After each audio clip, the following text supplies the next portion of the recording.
हरे कृष्णा, राधे राधे।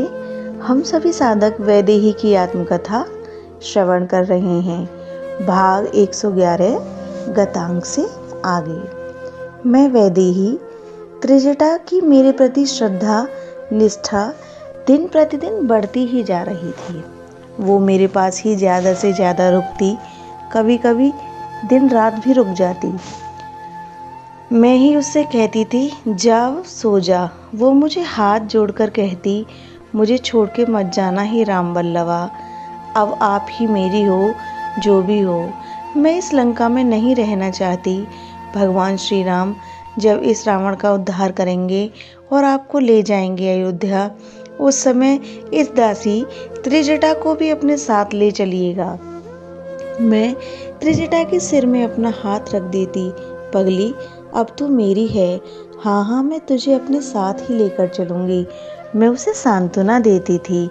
आज उसने मेरे ही जन्म का इतिहास मुझे ही सुना दिया।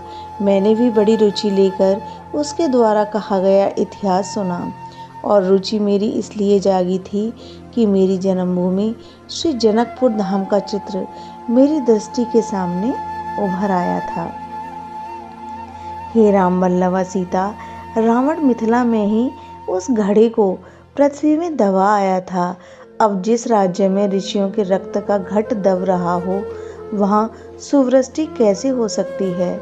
मिथिला महान ज्ञानियों की भूमि रही है, उसके बाद भी वहाँ दुर्दैव का प्रकोप हुआ।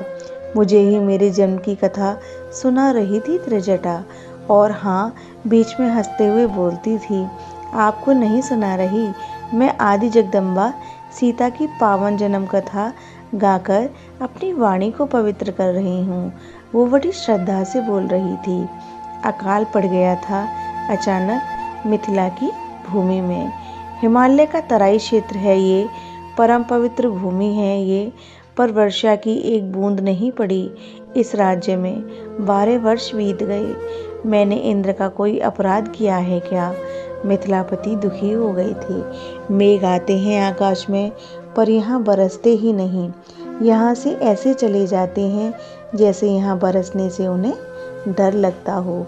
पर ज्ञानियों के गुरु मिथिलापति विदेहराज की ये आशंका अकारण भी तो नहीं थी। महान सिद्ध ऋषियों के रक्त में एक बूंद भी जल का गिर जाए, ऐसा साहस भला देवराज इंद्र भी कैसे कर सकते थे। अकाल जैसे मिथिला में अपना अड्डा ही बना चुका हो, और 1-2 दिन की बात कहाँ थी, पूरे 12 वर्ष। धरती पूरी तरह से शुष्क हो चुकी थी। घास की कौन कहे, वृक्ष भी पत्तों से रहित हो गए थे। सरोवर के तल में दरारें दिखाई देने लगी थीं। प्रजा भाग रही थी अपने प्राण बचाने के लिए। मुझसे क्या अपराध हो गया? आज गुरु याज्ञवल्क्य जी के शरण में पहुंचे थे विदेहराज जनक। मुद्रा शासक का कौन सा ऐसा पाप है जिसके कारण प्रजा दुख भोग रही है? रो पड़े थे विदेहराज। हे गुरुदेव, कृपा करो। चरण पकड़ लिए। आप अपने प्रति अकारण आशंका करते हैं विदेह।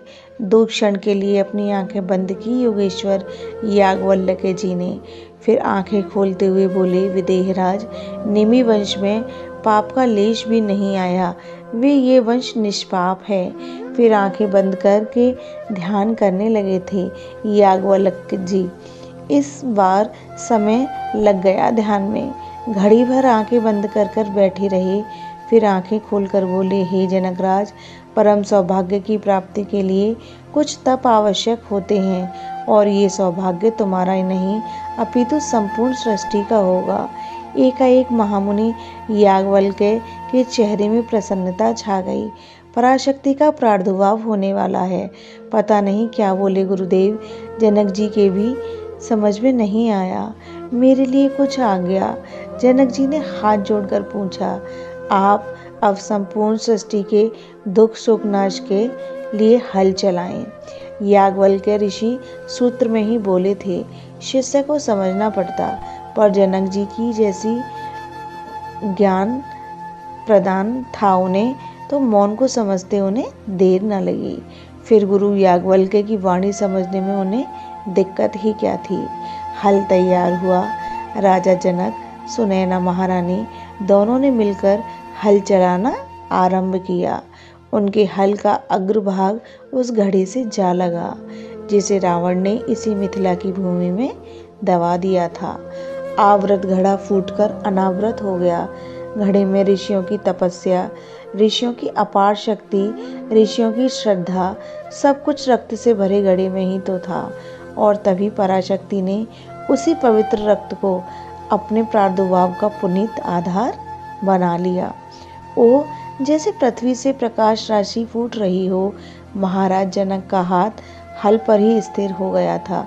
भूमि में देखा सुनैना महारानी ने, एक सुंदर सी कन्या गोद में आने के लिए व्याकुल है। मैं मुस्कुराते हुए अपनी ही कथा सुन रही थी और उस त्रिजटा को देख रही थी। ये कन्या कोई साधारण नहीं थी, ये समस्त राक्षसों का विनाश करने के लिए अवतरित हुई थी। हा हा हा, त्रिजटा खड़ी हो गई और आकाश की ओर देखते हुए बोली, रावण के विनाश का मूल इस तरह प्रकट हुआ। अनंत काल जीने की रावण की वासना का अंत करने के लिए पराशक्ति ने अवतार ले ही लिया था। हे भगवती सीता, हे मिथिलेश किशोरी, हे राम वल्लभा, आपकी जय हो। आप ही हैं सबके मूल, आप ही हैं पराम्बा। इतना कहते हुए त्रिजटा मेरे पाँव में गिर पड़ी। यह प्रसंग अब यहीं विश्राम लेता है। हरे कृष्णा, राधे राधे।